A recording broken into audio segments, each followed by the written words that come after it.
തിരുവനന്തപുരത്ത് ഒരു ചരിത്ര വിജയം തന്നെയാണ് ബിജെപിക്ക് ഉണ്ടായിരിക്കുന്നത്. തിരുവനന്തപുരം നഗരസഭയെ നയിക്കാൻ ഇനി മുതൽ ബിജെപിയുടെ മേയറും ഡെപ്യൂട്ടി മേയറും ഉണ്ടാവുന്നു എന്നുള്ളത് കേരളത്തിലെ ജനങ്ങളെ സംബന്ധിച്ചിടത്തോളം ഏറ്റവും ആഹ്ലാദം നൽകുന്ന ഒരു കാര്യമാണ്.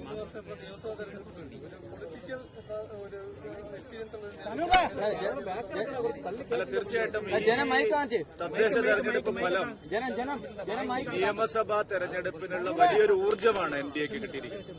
അതുകൊണ്ട് തിരുവനന്തപുരത്തെ ഭരണവും മറ്റ് പല തദ്ദേശ സ്ഥാപനങ്ങളിലും ഉണ്ടായ മുന്നേറ്റവും വരുന്ന നിയമസഭാ തെരഞ്ഞെടുപ്പിൽ കാര്യമായി പ്രതിഫലിക്കും എന്നുള്ള കാര്യത്തിൽ സംശയമില്ല. താങ്കൾ അധ്യക്ഷനായ മുതൽ തിരുവനന്തപുരം കോർപ്പറേഷൻ പിടിക്കാനുള്ള ശ്രമം തുടങ്ങി. അതിന്റെ ഒരു തുടർച്ചയായിട്ടല്ല ഇപ്പോൾ ഇങ്ങനെ വന്നത്. തീർച്ചയായിട്ടും കഴിഞ്ഞ തവണ 35 സീറ്റുകളിൽ ഞങ്ങൾ വിജയിച്ചപ്പോൾ തൊട്ടടുത്ത രണ്ടാം സ്ഥാനത്ത് 12 സീറ്റുകളിൽ ഞങ്ങൾ വന്നിരുന്നു. കുറഞ്ഞ വോട്ടുകൾക്ക് മൂന്നാം സ്ഥാനത്തായ വേറെയും സീറ്റുകൾ ഉണ്ടായിരുന്നു. പടിപടിയായിട്ടുള്ള വളർച്ചയാണ് തിരുവനന്തപുരത്തെ ബിജെപിയെ സംബന്ധിച്ചിടത്തോളം ഉള്ളത്. ഇത്തവണ അതിന്റെ ഫലം കൊയ്യാൻ സാധിച്ചു എന്നുള്ളതാണ് ഏറ്റവും വലിയ പ്രത്യേകത.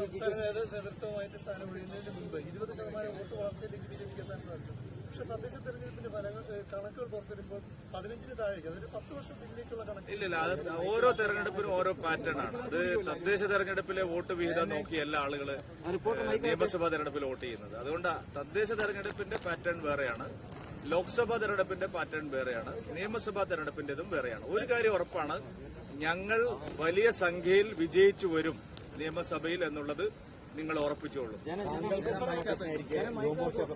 താങ്കളുടെ തന്നെ ഒരു അനുയായി വരുന്ന ഒരാളാണ് മേയറായി വരുന്നത്. അല്ല, സ്വാഭാവികമാണല്ലോ. അദ്ദേഹം യുവമോർച്ചയിൽ എന്റെ സഹപ്രവർത്തകനായിരുന്നു.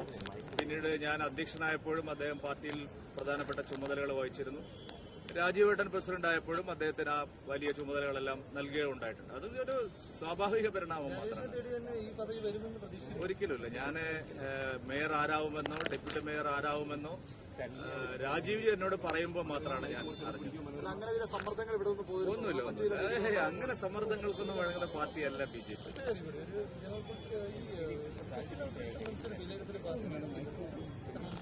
എല്ലാ കാര്യങ്ങളും ഇന്ന് വിശദീകരിക്കേണ്ടതില്ലല്ലോ പ്രശാന്ത്. ഇനി ദിവസം എത്രയും മുമ്പിലിരിക്കുന്നുണ്ട്. ശരി.